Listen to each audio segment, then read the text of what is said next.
reshapes reality. Reality bends faster.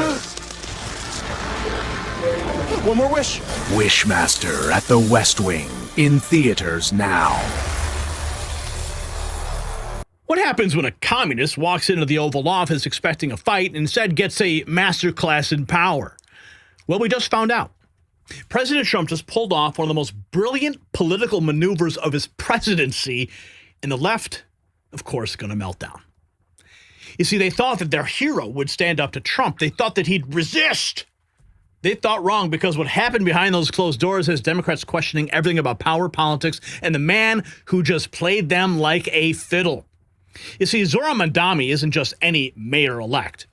He's New York City's communist standard bearer, the man who promised free buses for everyone but can't explain how to pay for them.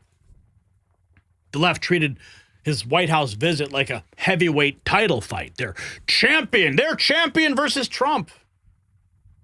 They expected confrontation, resistance, a communist standing up to capitalism. But President Trump had other plans. You see, the meeting wasn't about ideology. It was about reality. New York City is collapsing. Crime is soaring. Infrastructure is crumbling. Businesses are fleeing, and now the city just elected a mayor who thinks the solution is more free stuff. You see, President Trump knows something Mamdani doesn't. When you're responsible for 8 million people, slogans don't fix streets and tweets don't stop crime. This meeting was Trump's chance to show America the difference between a leader who builds and a communist who can only promise. And the entire political establishment was watching. And speaking of building America's future, while communists promise fantasies, Trump is securing our nation's critical resources. Some breaking news here. Executive Order 14241 just named Alaska's Palmer Project essential for national security. Now, Vizsla Copper has acquired this $3.5 billion asset. It contains copper, zinc, and silver that's vital for our military. Now, they're led by the same team that built Vizsla Silver to a $1 billion status, and now they're positioned perfectly as President Trump fast-tracks domestic mining. Now, when similar Alaskan projects got government backing, you know what happened? Shares jumped 200%. Now, the market hasn't even priced in Palmer's designation yet. Now, if you need to know, Vizsla trades as VCUFF in the United States and VCU.U in Canada. I need you to check out their presentation. You'll find it linked in below, because real leadership means real resources. Now, back at the Oval Office, the moment Mamdani walked in, President Trump took control. He didn't attack. He didn't mock. He did something far more devastating. He treated Mamdani like a CEO who needs to deliver results. They discussed illegal immigration, with Trump saying Mamdani wants a safe New York. Translation, your communist paradise means nothing if people are afraid to walk the streets. They talked about Con Edison prices, with Trump connecting energy costs to real people's lives. And while Mamdani was still processing, Trump was already 3 topics ahead. Even President Trump couldn't resist commenting on the media circus outside. Hundreds of reporters for a mayor, while world leaders get ignored. But of course, the message was clear. Trump made this meeting happen. And Mamdani, just along for the ride. And this moment here on your screen probably encapsulates the whole thing. You see, according to them, President Trump is a fascist. He's a Nazi, right? So a reporter decided to throw the question out. Make Mamdani answer for those words. And then what you see, President Trump, master class in this moment. Trump is a fascist. Are you affirming that you think President Trump is a fascist? I've spoken about... That's okay. You can just say okay. yes. All right. Okay. Yeah. It's easier. It's easier than explaining it. I don't mind. Like a puppy dog. Do you stand by your words that President Trump is a fascist? And he gets ready for his long-winded, well, you know, I've talked about it, and President Trump just stops him. It's okay, man. You can call me a fascist. I give no shits. Dude, President Trump. Dude, that was the move. That was the move of the entire meeting. President Trump's laughing off their ridiculous rhetoric because it means absolutely nothing to him. You see, he got the votes. He dodged the bullets. And now he's sitting in that chair while Mamdani is coming there looking for a couple scraps from the Oval Office. Go ahead, you can just tell him. Just tell him. Tell him I'm a fascist. It's easier than explaining it. Right? Scary Franchi here for Commie-Max. Tired of freedom? Sick of owning stuff? With Commie-Max, everybody gets the same. Nothing. Just one dose of Commie-Max and poof! No house, no savings, no problem. Call right now and we'll upgrade you to the double disaster ration pack. 2 crumbs a day, baby. Solid gold moment. Right there. Here we have another moment. The president says that he and Mayor-elect Mamdani discussed illegal immigration at great length. On both threatened to send federal troops to New York City. You both have differences when it comes to ICE agents in New York City. Mr. Mamdani, you call ICE a rogue government entity. I wonder how you reconcile your differences on both of those issues. Well, I think we're going to work them out, and I think that if we have known murderers and known drug dealers and some very bad people, you know, we want to get them out. And the mayor wants to have peace. We discussed this at great length, actually, maybe more than anything else. He wants to have a safe New York. Ultimately, a safe New York is going to be a great New York. If it's not safe, no matter how well we do with pricing and with anything else, we can talk about anything you want. If you don't have safe streets, it's not going to be a success. So we're going to work together. We're going to make sure that if there are horrible people there, we want to get them out. I think he wants to get them out, maybe more than I do. So we'll work together. We discussed it at great length. Yeah, what do you think about that? Yeah, no safe streets in your communist utopia. Yeah, so it looks like Mamdani backing down off that threat, right? We got some more from that moment. We talked about Con Edison. Con Edison. We talked about Con Edison. We have to work a little bit on getting the prices because, you know, we've gotten fuel prices way down, but it hasn't shown up in Con Edison. And we're going to have to talk to them. You know, if we're sending them fuel at a much lower price than it was a year ago, which is true, we have to get Con Edison to start lowering their rates. Absolutely. We talked about Con Edison. He's agreeing with Trump. Here's more. We had a meeting today that actually surprised me. No crime. We had a meeting today that actually surprised me. He wants to see no crime. He wants to see housing being built. He wants to see rents coming down, all things that I agree with. Now, we may disagree how we get there. The rent coming down, I think one of the things I really gleaned very much today, he'd like to see him come down, ideally, by building a lot of additional housing. Yeah. That's the ultimate way. He agrees with that, and so do I. But if I read the newspapers and the stories, I don't hear that. But I heard him say it today, and I think that's a very positive step. No, I don't expect. Yes, but he does want the government to pay for it. This is government housing, so of course they can agree on it. Yes, we need more housing, but they both have very different approaches to get there. Mamdani wants the government to pay for it. President Trump, of course, free markets. Let the builders build.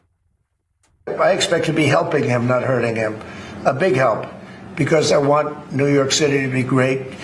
Look, I love New York City. It's where I come from. I spent a lot of years there. Now I'm right here. We took a big setback with the mayor that we had, Dave de Blasio. I thought it was a tremendous setback for the city. I think this mayor can do some things that are going to be really great. We had a meeting today. I think he can do things that are great. Interesting. Trump now doing a Truth Social photo dump of his meeting with Zohran, including their pics with the FDR painting that Mamdani liked. It was a great honor meeting Zohran Mamdani